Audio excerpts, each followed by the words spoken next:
ಇನ್ನು ರಾಜ್ಯಸಭಾ ಎಲೆಕ್ಷನ್ಗೆ ಸಂಬಂಧಿಸಿದಂತೆ ನಮ್ಮ ಶಾಸಕರಿಗೆ ದುಡ್ಡಿನ ಆಮಿಷ ತೋರಿಸ್ತಾ ಇದ್ದಾರೆ ಅಂತ ಗೃಹ ಸಚಿವ ಡಾಕ್ಟರ್ ಜಿ ಪರಮೇಶ್ವರ್ ಆರೋಪಿಸಿದ್ದಾರೆ. ಕಾಂಗ್ರೆಸ್ನ ಶಾಸಕರನ್ನ ರೆಸಾರ್ಟ್ಗೆ ಶಿಫ್ಟ್ ಮಾಡೋ ವಿಚಾರಕ್ಕೆ ಸಂಬಂಧಿಸಿದಂತೆ ಅವರು ಪ್ರತಿಕ್ರಿಯೆ ಕೊಟ್ಟಿದ್ದಾರೆ. ಬೆಂಗಳೂರಲ್ಲಿ ಪರಮೇಶ್ವರ್ ಅವರು ಮಾತನಾಡಿದರು, ನಮ್ಮ ಪಕ್ಷದಿಂದ ಈಗಾಗಲೇ ಕಂಪ್ಲೇಂಟ್ ಕೊಟ್ಟಿದ್ದೀವಿ, ನಮ್ಮ ಪಕ್ಷದಿಂದ ಏನು ಎಚ್ಚರಿಕೆಯ ನಡೆಯನ್ನು ವಹಿಸಬೇಕು ಅದನ್ನು ವಹಿಸ್ತೀವಿ ಅಂತ ಪರಮೇಶ್ವರ್ ಮಾತನಾಡಿದ್ದಾರೆ.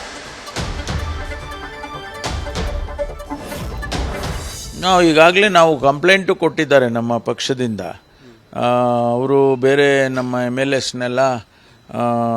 ಹಣದ ಆಮಿಷ ತೋರಿಸಿ ಕರ್ಕೊಂಡು ಹೋಗಬೇಕು ಅಂಥೇಳಿ ಒಂದು ನಡೀತಾ ಇದೆ ಅಂತ ಹೇಳಿ ಕಂಪ್ಲೇಂಟು ಕೂಡ ಕೊಟ್ಟಿದ್ದಾರೆ.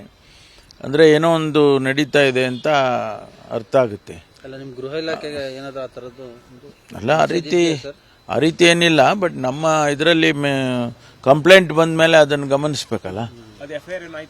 ಹೌದು, ಅದು ವಾಚ್ ಮಾಡ್ತಾ ಇದ್ದಾರೆ ಪೊಲೀಸ್ನವರು, ನಮ್ಮ ಇಂಟೆಲಿಜೆನ್ಸ್ನವರು ಅದನ್ನೆಲ್ಲ ವಾಚ್ ಮಾಡ್ತಾ ಇದ್ದಾರೆ. ಆ ರೀತಿ ಏನಾರ ಕಂಡು ಬಂದರೆ ಕ್ರಮ ತಗೊಳ್ತಾರೆ. ಏನು ಮಾಡಬೇಕು ಅನ್ನೋದನ್ನು ಅವರು ಮಾಡ್ತಾರೆ. ಪಕ್ಷ ನಾವು ನಮ್ಮಲ್ಲಿ ನಾವೇನು ಮಾಡಬೇಕು, ನಾವೇನು ಎಚ್ಚರಿಕೆ ವಹಿಸಬೇಕು ಅಂತ ನಾವು ಕೂಡ ಮಾಡ್ತೀವಿ. ನ್ಯೂಸ್ ಫಸ್ಟ್ ನಿರ್ಭೀತಿಯಿಂದ ನಿಮ್ಮ ಪರವಾಗಿ.